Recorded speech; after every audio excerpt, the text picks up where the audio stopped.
Give me an A! Give me an L! Give me a squiggly! Give me an M! Give me an A! Give me an R! Give me a T! What's that spell? Walmart! Whose Walmart is it? Who's number one? The customer. Always food. There's never been a company like Walmart. It is the most successful retailer in the world. In fact, maybe the most important corporation we'll ever see. But Walmart isn't just about toe-tapping jamborees and mountains of cheap stuff. It's also the world's most hated company. They've got trouble, and it gets worse. The retail giant is up against a growing army of activists, critics dead set on bringing down Mr. Smiley. They come from all over, from the deep south to the chilly north. There's a beauty queen and a young union organizer, a veteran political activist, and a Catholic priest in the vanguard of North America's longest anti-Walmart fight. A diverse group with a common goal. Can you build a grassroots army, in a sense, a grassroots movement behind the idea of changing one corporation? It's never been done before. I wanted to find out more. Who are these people? And why are they, well, so obsessed with a big box store? And really, if Walmart is so bad, why do so many people shop there?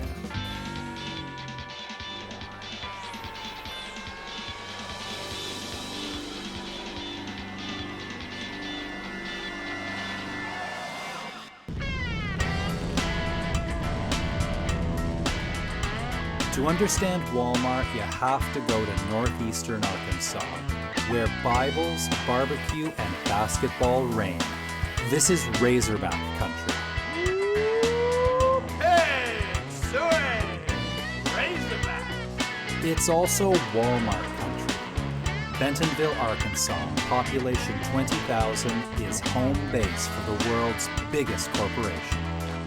Each June, the extended Walmart family gathers here for a celebration of everything Walmart. A week of festivities to bolster the famous Walmart team spirit. What we do is prepare an entire week of activities, 11 countries represented here, and there are well over 1,000 international associates. Walmart grew famous as a small-town success story. A scrappy regional discounter that took on the big retailers and won. But the tide has turned. Now Walmart is the target, and the negative headlines are piling up.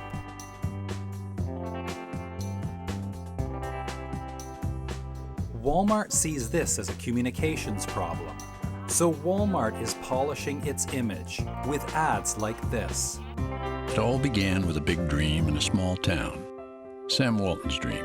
Treat the customers like they're your family. You treat customers with respect. They've also become more media friendly. Kevin, tell us where we're headed now, what we can expect. Much like us, the associates today are traveling around Bentonville. They're taking various tour stops, including the home office, including the historical first Walmart store, and hopefully when we arrive at the picnic, which is at a heritage site, we'll see hundreds of associates from around the world getting to know one another, having some of the fun that's scheduled for the week. The people here are from all over the world, and for Walmart, that's a good sign. Their markup on goods is low. They depend on huge volumes to make money. There isn't much room to grow in the US, so Walmart is looking to other countries to keep profits up.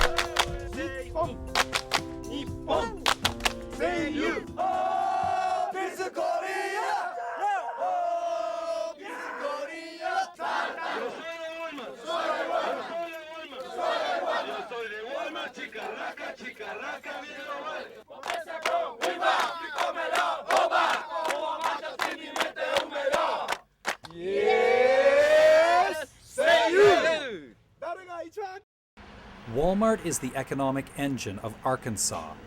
It feels like one big company town. So I'm surprised to find anti-Walmart activists here, barely a mile from the Walmart convention. This is Against the Wall. They're a local group, mostly current or former University of Arkansas students. Against the Wall, it's just kind of local people here in Fayetteville, and generally we're just kind of working class people that kind of realize that Walmart's this big global phenomenon that's having an impact everywhere, and there's resistance to it all over the globe, but not really very much right here in its hometown. It's kind of the whole system, not just Walmart.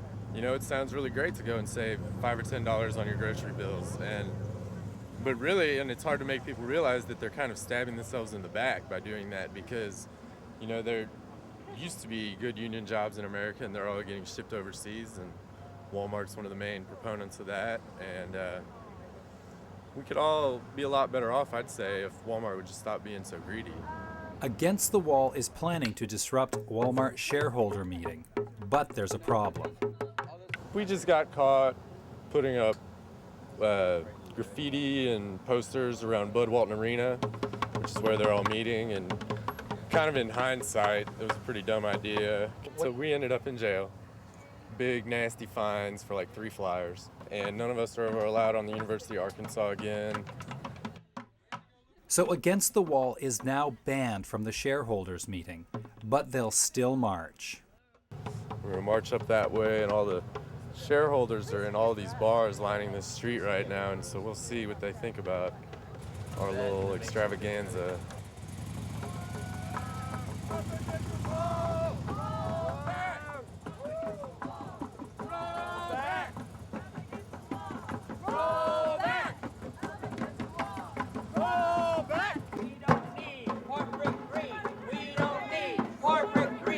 How hard is it to be an anti-Walmart activist in a town basically built by Walmart? I mean, it's not that tough as long as you can take people thinking you're crazy.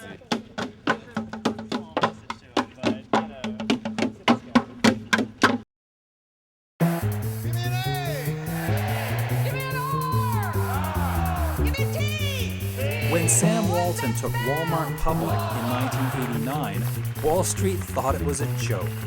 Walton couldn't attract the big New York investors to a small Arkansas town, so he paid their way and turned the shareholders meeting into a spectacle, complete with the company's in-house talent.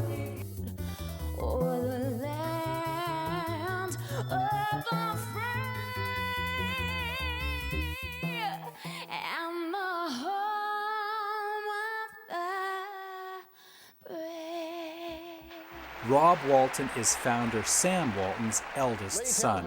He's chairman of the board and runs the shareholder meeting. I know it means as much to him as it does to all of us. The Walton family controls over 40% of Walmart's stock. It may be a $300 billion company, but it's still run like a family business. A family business with global reach and influence. The meeting gets serious. Profit projections, shareholder resolutions, and sales forecasts. Some good news, some bad. Your company is the focus of one of the most well-organized and well-financed corporate campaigns in history.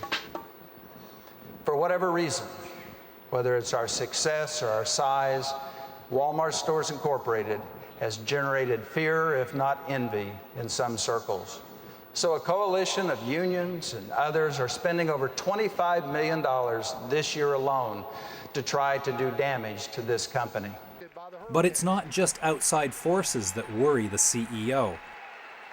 He has to put out fires here as well. Recent regulatory and legal compliance breakdowns have hurt our company's share price and its ability to grow in new markets. I'm referring to the recent allegations of sex discrimination,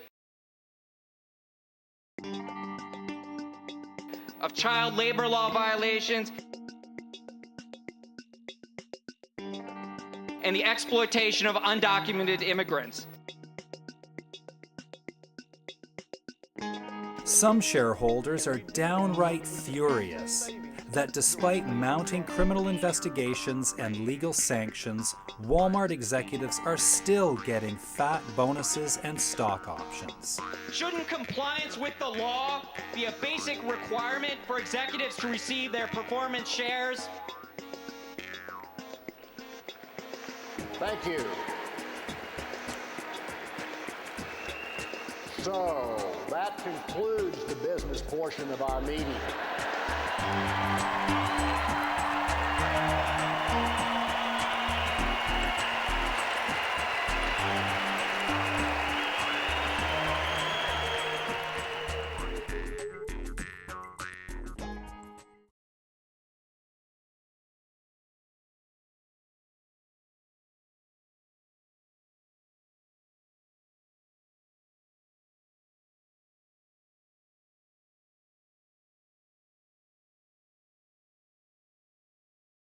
I don't know, but some might say. I don't know, but some might say. Walmart Canada's here to stay.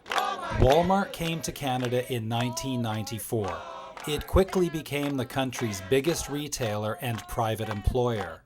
But it's not all smooth sailing. 3 Canadian Walmarts have been unionized. A store in Saskatchewan could soon be the 4th. But organizing Walmart means new tactics and new faces that reflect a changing and diverse workforce. Anna Liu is one of these faces.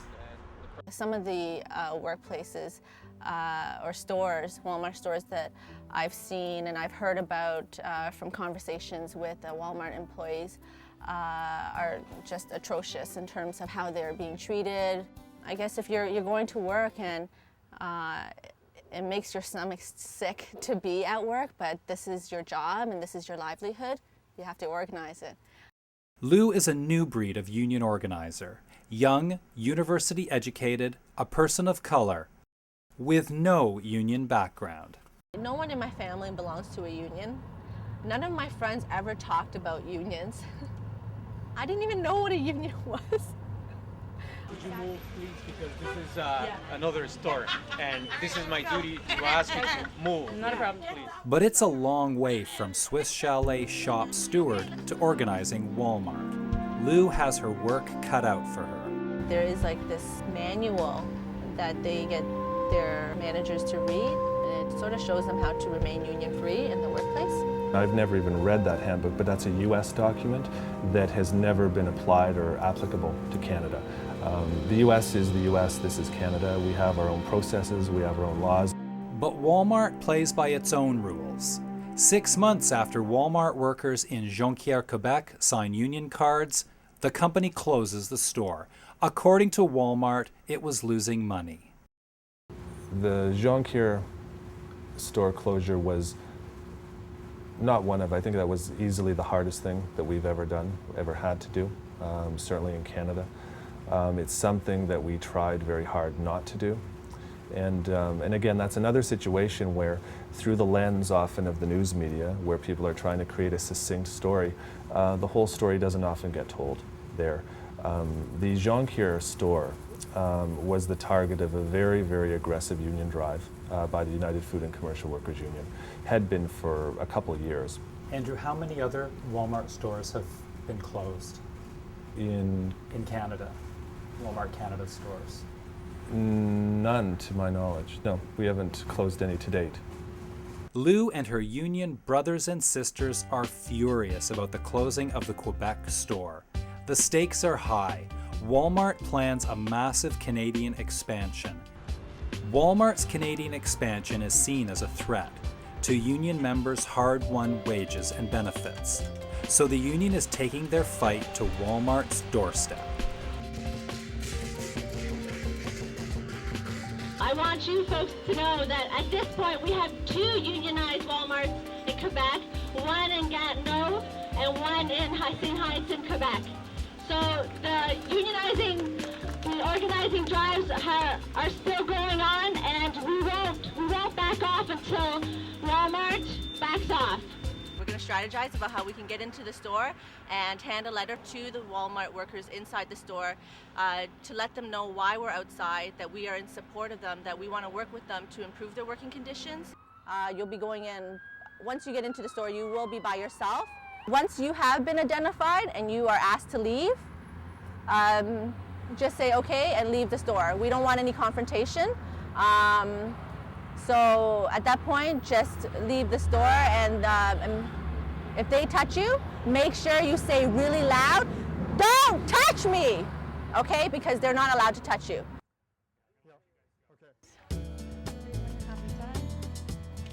We don't even have the time. Something for you if you want to read it.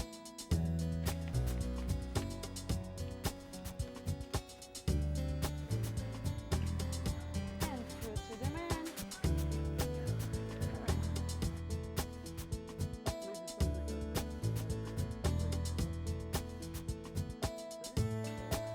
We don't even have the time. Nice things. Shall we buy? Made in Canada. How you doing? It's not just about organizing the employees, but it's about organizing our communities. It's about environmental law. It's about women's rights, and so it's about so many things. So I think, as an organizer, it's very exciting and very challenging. In Canada, the United Food and Commercial Workers have enjoyed some modest successes. But in the US, it's a very different story. Walmart has smashed every union drive. So the union decided, if they couldn't beat Walmart in the aisles, maybe they could beat them in the media. Since 9/11, it is one of the greatest threats we face. A nuclear weapon in the hands of Osama bin Laden shipped through an American port. But even though a Walmart container arrives in the US every 45 seconds, containers that could carry the weapons used in the next terrorist attack, Walmart opposes scanning 100% of port containers, leaving America vulnerable to protect their profits. Walmart, profits first, America's security second. This is home base for Wake Up Walmart, a political project of the United Food and Commercial Workers. It's well-funded and staffed by crack political organizers. A sophisticated operation, it could be Walmart's worst nightmare. Most of our experience has been from campaign politics. So we brought kind of a campaign war room, a presidential campaign structure to it. And what's unique about that is we really do run a national campaign. Our background is from grassroots politics. Wesley Clark, presidential race, Howard Dean's, John Kerry's. My job is to develop a message and strategy and determine how to reach the key demographics that we want to try to influence public opinion, shape perceptions, and the bottom line is to try to communicate the facts to the American people so that folks from all parts of the country know the real record about Walmart. Kofinas is Canadian. He's from Kingston, Ontario, but he's at home in the world of Washington hardball politics, where Wake Up Walmart has attracted some powerful allies. My wife Elizabeth picked my son Jack. You all remember my younger children at all? Jack, who's now 6, picked him up at school this past spring. Jack gets in the front seat, actually the back seat with her, and Jack says, "Mom, Alex got new tennis shoes today." And Elizabeth said, "Well, that's good, Jack, that's good." And he said, "No, it's bad." And Elizabeth said, "Why?" And Jack said, "Because you got them at Walmart."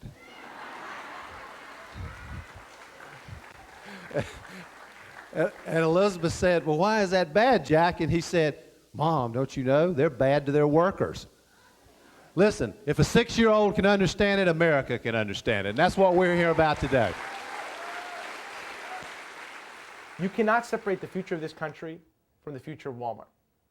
Those are now mutually intertwined.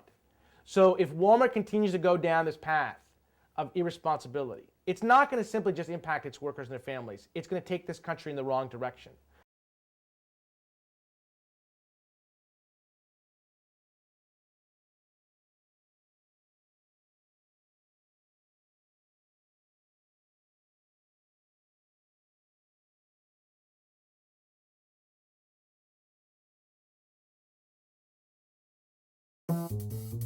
In its early years, Walmart attracted little attention. It was a regional discount store growing town by town and state by state.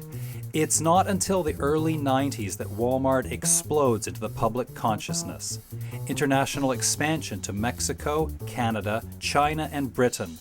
It broke $100 billion in annual sales, became the world's biggest private employer and biggest retailer, and became the poster child for growing corporate domination.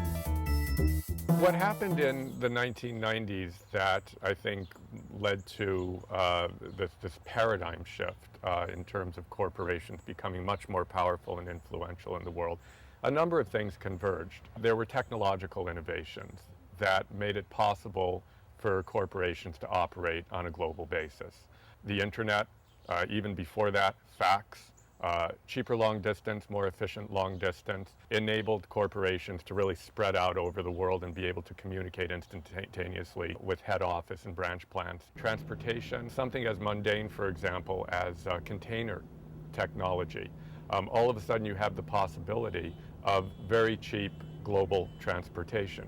Those technological changes put the wheels in motion for international trade deals, so-called free trade, to basically free up the global playing field for the movement of capital and goods. It is certainly true that Walmart is a company that is in a way symbolic of and actually almost defines a new era in capitalism.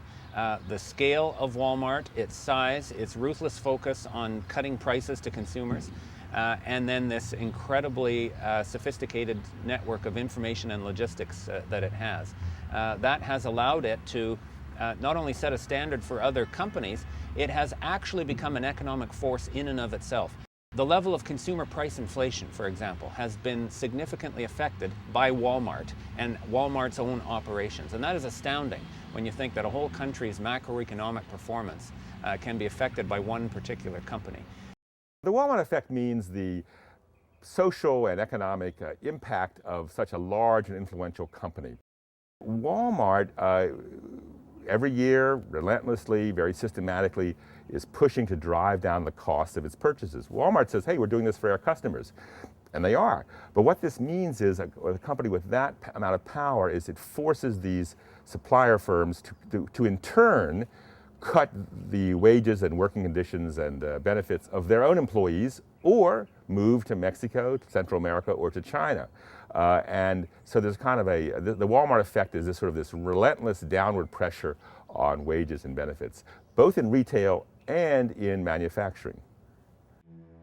Low wages are a fact of life for non-union retail workers. Most are women. At Walmart, 65% of hourly employees are women. But few women reach management or the Walmart boardroom. Some critics say Walmart maintains an unbreakable glass ceiling. Now critics are backing up their accusations with a $10 billion lawsuit. Walmart brass takes this lawsuit seriously. But they're not just fighting the lawyers, they're also fighting Miss America. And the winner, a new Miss America 1992, Carolyn Suzanne Sack. And when Miss America speaks, the media listens. Let me just say this really quickly before we get booted off the premises. We know that Walmart is the wealthiest corporation. We know that they abuse women and men. They're hardworking employees. But who shops at Walmart? Women! I'm sitting in the plane reading Business Week, and there's this great article, and it's entitled, "No Way to Treat a Lady." And I was shocked, and it was about Walmart, and it was these women's pain and these women's ambitions and smart, intelligent, educated women that wanted to make a difference in a corporation and were not allowed the opportunity to have that. And they were hurt. And I thought, you know what, this is abuse. And it even said in the article, you know, and it's not physical abuse, but it's emotional abuse.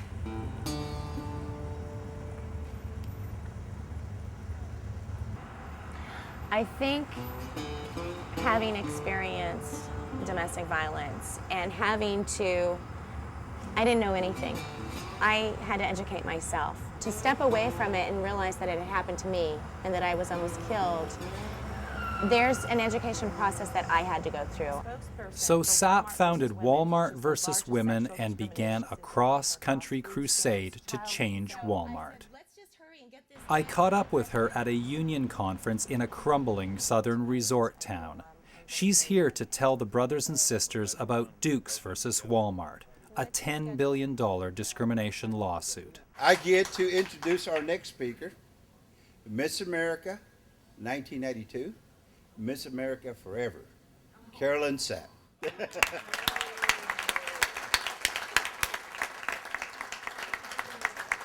Eat your heart out, guys. Good evening, everyone. A lot of people are wondering, what the heck is a Miss America doing here to talk to me about the Wal-Mart issue? Well, I'm here as a spokesperson for the largest sexual discrimination lawsuit in American history, and that's Duke versus Wal-Mart. And I represent 1.6 million women who unfortunately do not have a voice.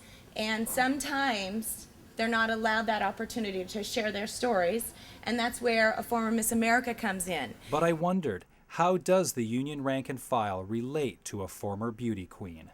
It's a double-edged sword to be Miss America. It really is. I mean, people don't take you seriously. But her title attracts attention, and when it comes to getting a message out, attention is currency. If I can use the Miss America title to entice people to learn about this and educate them, then it's okay. There is a good use to the Miss America title. 60 Minutes calls Al Norman the guru of the anti-Walmart movement. He's fought over 100 battles with the company. It all began in 1993 in Norman's adopted hometown, Greenfield, Massachusetts, a picture postcard New England town. All the way from St. Albans, Vermont to Chestertown, Maryland, people are struggling to maintain their main streets, not because of the storefronts and the buildings and the brick, but because of the spirit of the people who are inside of it. Norman's Walmart odyssey began with a call from a friend. She was terrified because Walmart was coming to town. And I said to her, who cares? You know, what's the big deal? It's a store. It's not a nuclear waste dump, it's a store. She told me, you've got to read this report that shows the economic impact that this store is going to have on our community, and it's just going to be character changing. The whole quality of life and the character of this town is going to change, and we need your help to make it stop. We don't need a community in which the only time you see your neighbor is when you get out of a car. And that's what Walmart represents, and that's what we're going to stop next Tuesday. Here we were, this ragtag disarray group of citizens fighting the world's largest retailer, even at the time, and we didn't have any money. Norman did what no one thought possible. We won by a handful of votes. But as far as I was concerned, it was an incredible victory because I was expecting to lose. The news of our defeat at Walmart spread around the world. I had a friend who said he heard it on CNN in Bangladesh. It was a major news story. Small town Davids beat Goliath. My phone started ringing off the hook. People were calling me, what did you do? How did you do it? Can you come visit us and tell us how to do it? We need some information. We got a Walmart coming into our valley and we're not happy. Well, tell me about it. Okay. Since his unlikely victory, Norman has run over 100 anti-Walmart campaigns and inspired dozens of like-minded activists. By and large, it's citizens groups, and I call them accidental activists. These are people who had no plan to fight big corporations. They're just living their life in their community, and in comes this enormous monster to displace them. Bennett is one of Al Norman's accidental activists. The clump of trees there is the wetland, and you can see the mausoleum, and the back door of the mausoleum you'll be able to see the Walmart through the trees, which will be just before those trees over there. And then all this will be paved, and this presumably will be flattened so they get the visual impact of the Walmart throne up on the hill there. So that'll be the Walmart, and there's lots of room for other big boxes. Bennett's been at this for 8 years. He hates everything about Walmart, especially their choice of location. Right beside the Ignatius Jesuit Center, a tranquil religious retreat. So he's teamed up with Catholic priest James Prophet. We have a fairly large property here. It's 600 acres. There's an organic farm on the property. There's also this retreat house. The retreat house does the work in spirituality, but very much the whole property is a part of that. People stay at the retreat house, but they use the whole property to experience God. And so very much a part of that is the experience of solitude and silence. Wal-Mart, wherever it goes, always attracts a number of other stores. And so we are predicting that that whole site will become a big commercial site with several stores, actually. Well, I think, there should be a sign as you come into Guelph that says, "Welcome to Guelph, no Wal-Mart." Not everyone in Guelph is against Wal-Mart. Now tell me about when you first heard that Wal-Mart was proposing building a store in Guelph. What was your reaction? But delighted. About 10 years ago, it must be at least, it came up before the City Council, which I watch. It's on Monday nights on the local television, about a Wal-Mart, and we were all thrilled until all this opposition came, which has been ongoing for the last 10 years. The prices of Wal-Mart are extremely reasonable, and all of us today are in a financial position where we've got to be careful with our money. This is the problem Bennett and his anti-Wal-Mart crusade faces. The Diana Reeds of the world, your average consumer in search of a bargain. But Bennett is undeterred. Wal-Mart is a bully. Of course they're a bully. They're big, they got money, they got more resources than we could shake a stick at.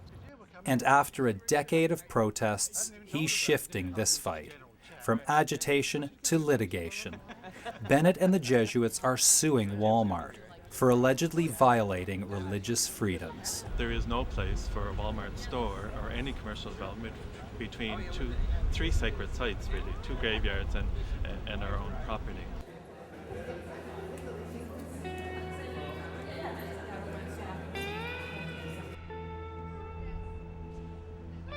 Well, what happened was that they reserved their decision. How did you feel when you got the call? Awful. I was very, very, very low.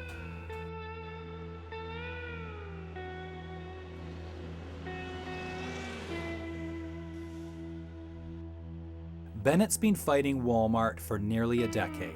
He's not ready to throw in the towel, but others are. Home Depot that's almost being built, finished right now. Why didn't you guys say anything about that? We did.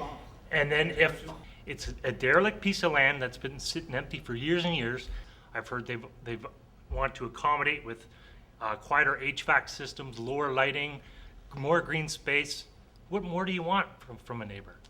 Is Guelph here because it needs to be a servant of Wal-Mart, or is Guelph here because it needs to be a servant of the people that live here? And the people seem to have spoken.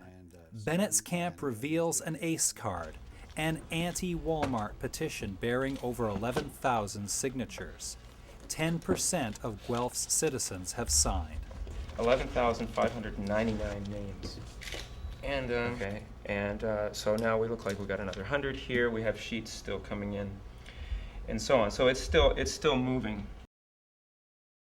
At the disputed site, a colorful metaphor. 12,000 Buddhist prayer flags adorn the Jesuits' organic apple trees. Every flag represents a signature on the petition. And every signature on the petition is a community voice. I didn't see the petition. I'd heard there was a petition. I didn't know how many names were on it. They may not have flags, but Wal-Mart officials wield a long petition of their own. And it has about 9,000 names on it, I believe. Bennett's not just fighting Wal-Mart. He's up against Guelph's mayor and city council. They want the big blue box. And rumors are flying that a building permit has been issued. Bennett wants to give the courts another try, but it's a tough sell. Likely what would have to happen, assuming Jim was comfortable that there was the support there, it would be a Jesuit initiative. They're the ones that have got to sign the papers, but they're going to need a lot of help. We don't want a Wal-Mart up there. Whether it's a planning reason or a Jesuit reason, who cares? If it works, we'll use it. Well, good evening, folks. I'd like not to have the camera up because I want to talk. Reverend Prophet drops a bombshell. The Jesuits won't support this latest court challenge. Bennett is now on his own. Did you feel let down, though, by your chief allies? I think maybe there's a sense of that. I mean, we've been let down by every single person that's been with us from day one.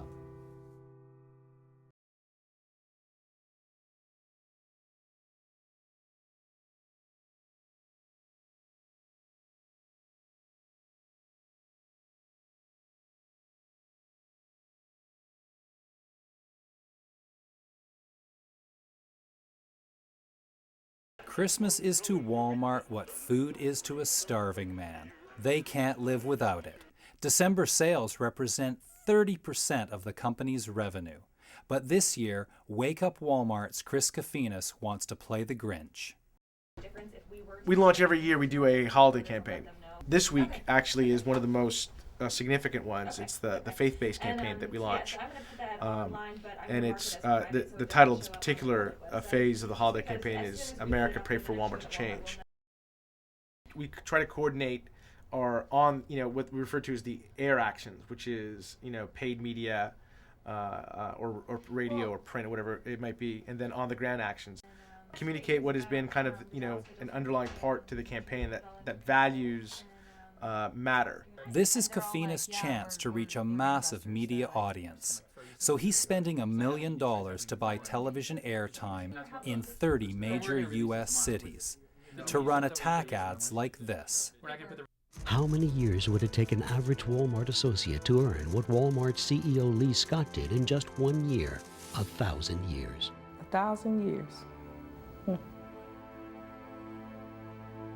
1,000 years. That's what I would have to work to make what Walmart CEO earned in 1 year. I'm getting upset. 1,000 Years one is incredible. My wife actually cried when she saw that ad. It's probably the best ad I think we've ever done.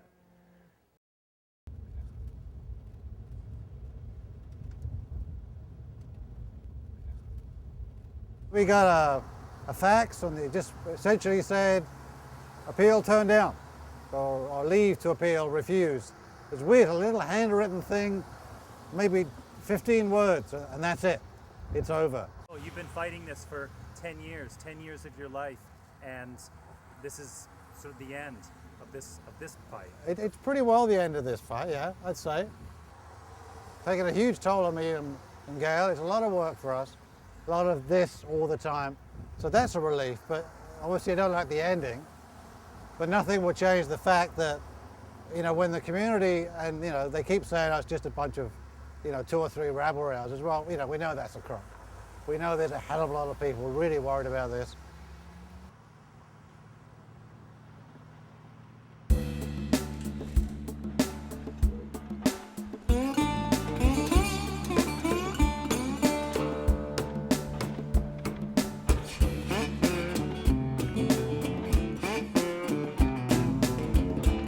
Walmart may have won this battle, but at a cost of millions in lost sales and legal fees. And the anti-Walmart movement is moving from the fringes to the mainstream. The company is learning that this fight is no picnic.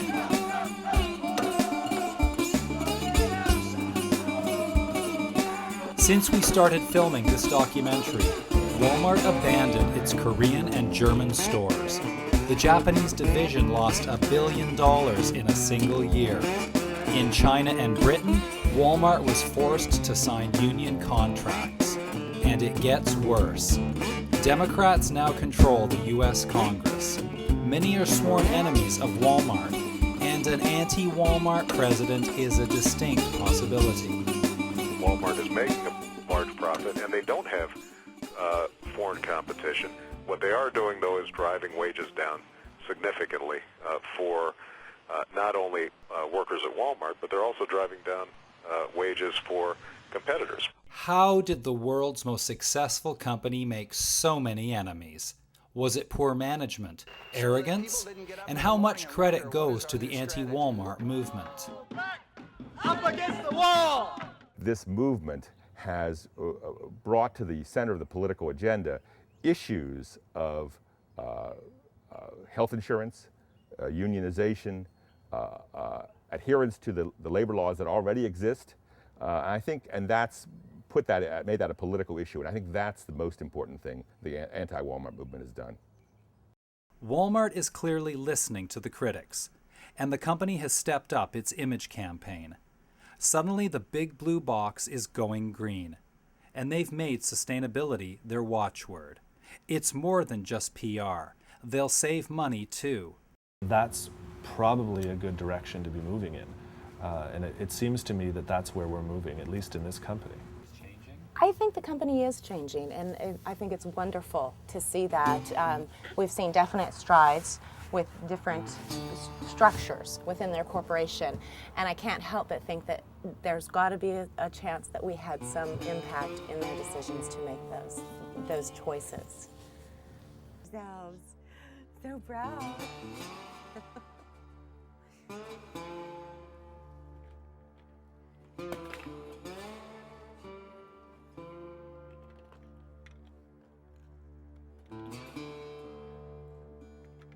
Does it ever feel like, has it ever said to you that it's kind of bordering on the obsessive, your I guess fixation on Walmart? First of all, I get lots of hate mail. I get hate mail from people who tell me, get a life, find something better to do. What's wrong with you? Don't you like the free market? And I say, yeah, I like the free market so much that I don't want to see it destroyed.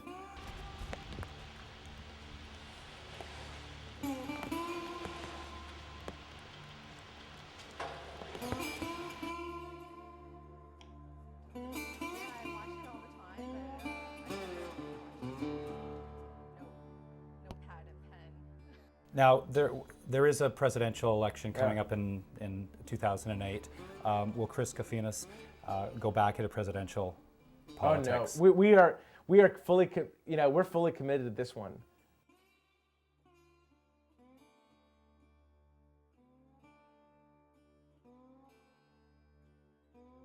That we will be protected to a large extent from the noise and the site really of this commercial development. We will continue. We are committed to this site. We're committed to doing the ministry that we're presently doing, and we will be forced to adjust, and the place will be less sound. It just won't be as easy to experience the beauty of God within the sound of a bird, because the sounds of the birds will be drowned out. Welcome to the Guelph Walmart store, the ultimate Walmart store. Come and see it, shop to your heart's content. 1 week after the Walmart opened, Guelph voted in its civic election. Every candidate who supported Walmart, including the mayor, were defeated.